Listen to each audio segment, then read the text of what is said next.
When you think of first ladies, the first thing that comes to mind is probably a noble, graceful woman who is more than just the wife of a leader. She embodies qualities that are enviable and helps society however she can. With her projects and charities, she is looked up to as a role model. That's usually how it is, and that's how it looked like for an average person who looked at María de los Ángeles Pineda Villa of Iguala, a city in Mexico's Guerrero state.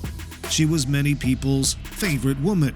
She had even made plans to provide new wheelchairs to the elderly, hearing aids to those who needed them, and assistance for handicapped children. However, it is only upon further investigation that we realize that she was in fact nothing like she made herself look like. Looks can be deceiving, and in this case, it is a lot. For this beautiful woman who made it as the first lady of her city hid a terrible evil, one that makes you cringe in fear. Political campaign rally. This story of horror begins in September of 2014, where Maria, wife of Iguala's mayor, Jose Luis Abarca, was holding a campaign party in her honor. Now you may be thinking, a campaign party doesn't sound like it's such an evil affair. And you'd be right. It wasn't what happened at the party that matters. You see, at the time there were students at the Ayotzinapa Rural Teachers College who were on their way to a remembrance celebration in Mexico City. Unfortunately, they never made it to the event. They had gotten some buses and they were proceeding to joyously make their way to the country's capital. They went through Iguala, where they were soon confronted by the city's police as soon as they entered. They actually weren't being violent or anything, and they would have been out of the city as soon as they had come in, but things got a little intense. The police felt that they were going to disrupt the party that Maria had held for herself. They weren't, but the police thought that they would, and soon the vocal displeasure the students expressed turned deadly when the police officers opened fire on them. Those who survived the initial attack were kidnapped and not seen again. For weeks, the whereabouts of the students was unknown. The federal government got involved and started to investigate. People don't just disappear without a trace. Something had to have happened to them. The government didn't want this case to go unsolved. It would not reflect on them well, and so priority was given to finding the missing students as soon as possible. It was a result of the search and its resultant investigation that the Mexican Attorney General, Jesus Murillo Caram, came out with allegations that Maria and her husband were behind the kidnappings. Apparently, right before the disappearance of the students, Mayor Abarca had instructed local police to stop the students from protesting the event.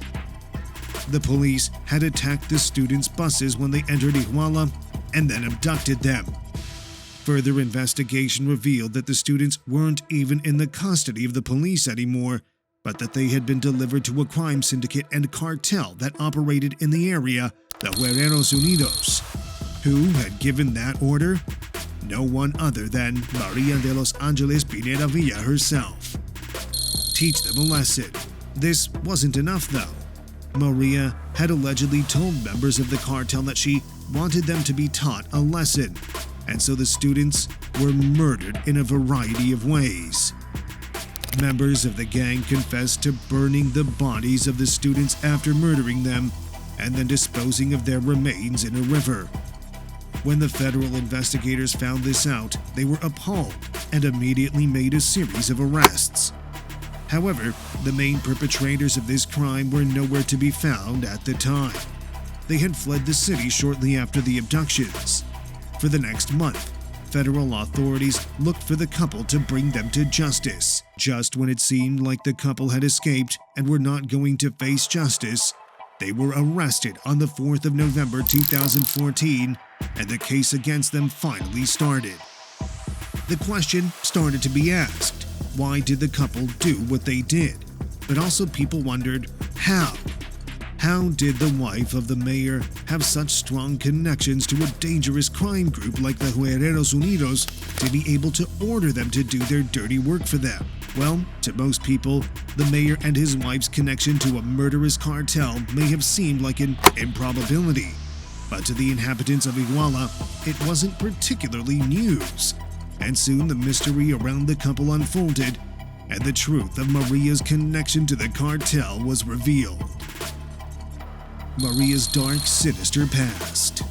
Well, to figure out how this all started, we'll have to take a look at Maria's past.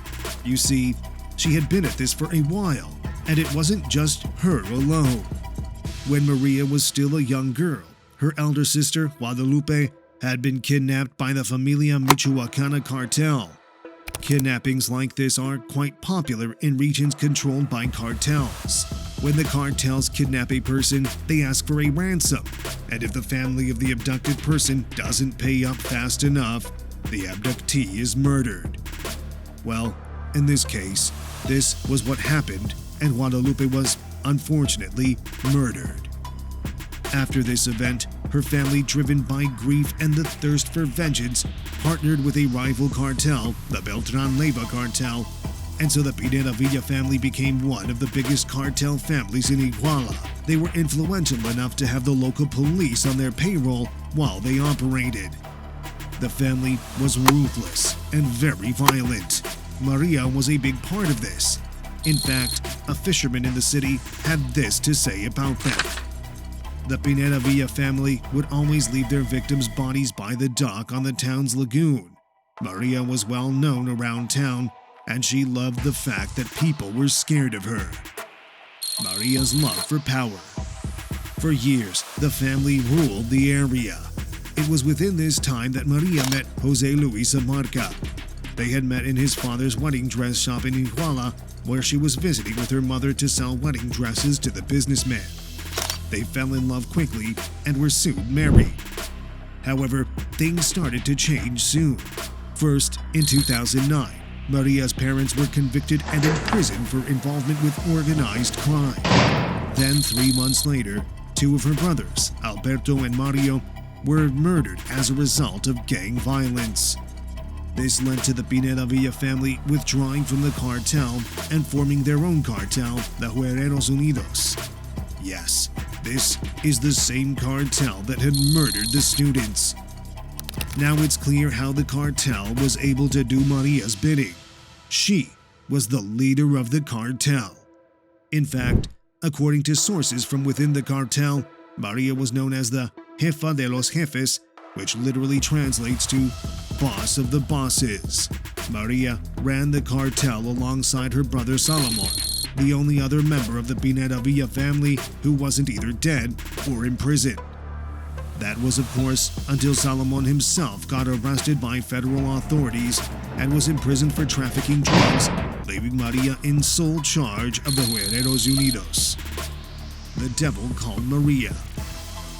Under Maria, the cartel would step up its brutality, being known especially for murdering and kidnapping in the dead of night.